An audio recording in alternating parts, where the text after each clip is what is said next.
Hi, I'm Robert Osborne. I thank you so much for being with us.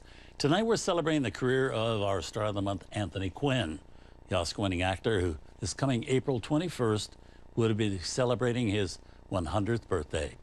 Right now we're focusing on his Academy Award nominated and winning performances. And I'm very happy to welcome back somebody who knew the talented Tony Quinn incredibly well, his wife and widow, Catherine Quinn. Welcome back. Thanks, Robert. Good Thanks to for have you having here. me back.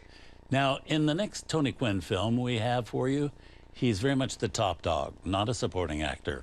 It's also the film that many would say was maybe the definitive Tony Quinn movie. It's Zorba the Greek from 20th Century Fox in 1964, for which brought Tony Quinn an Oscar nomination as Best Actor, and for Lila Kadrova, the Oscar itself as the year's Best Supporting Actress. Now, how did this movie come into his life?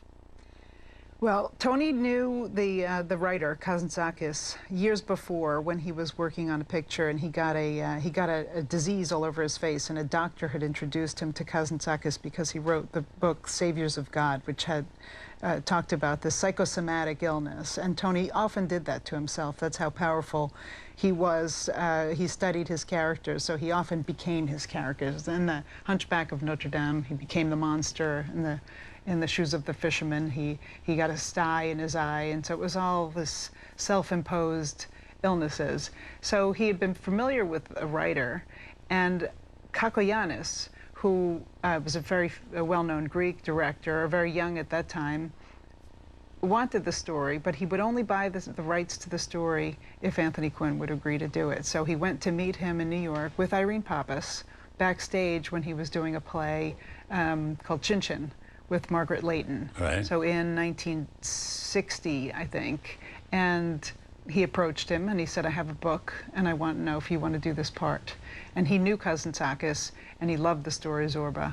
And it actually was the thrill of a life. He didn't let on that he was so thrilled, but they agreed that night with a handshake that he would do the part. Michael Kakoyannis then went and turned around and went to buy the rights.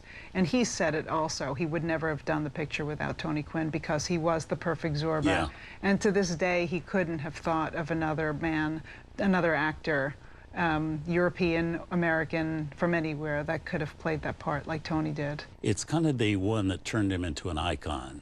Mm-hmm. You know, it was like one of these great performances like Olivier playing Hamlet or whatever. It just fits so well. Right. And of course, if people don't know, he kept playing it for a long time on stage. Then he went back and played it. Right. Yeah. So the movie was in '64. Uh-huh. And then he played it in 1983 on Broadway. Right. And then toured traveled and then toured it. Right. Yeah. It kind of became his King and I. Yes, What was for Yul Brynner. Yeah. Right.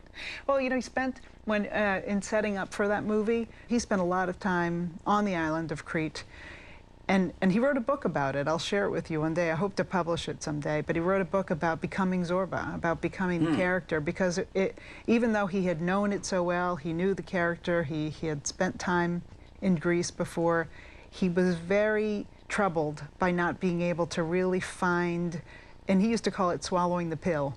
So the day he turned into the character was the day he would swallow that pill, and it was some magical thing that he would find about the person that would seal the deal for him. Mm-hmm. And with Zorba, I won't tell you until after, maybe I'll tell you afterwards what it was for him that sealed the deal the final day, but it took him months of living on the island and just searching and meeting the locals and living amongst them and dancing and singing and doing whatever they did every day and drinking and being a little bit of a naughty person, just having fun with life.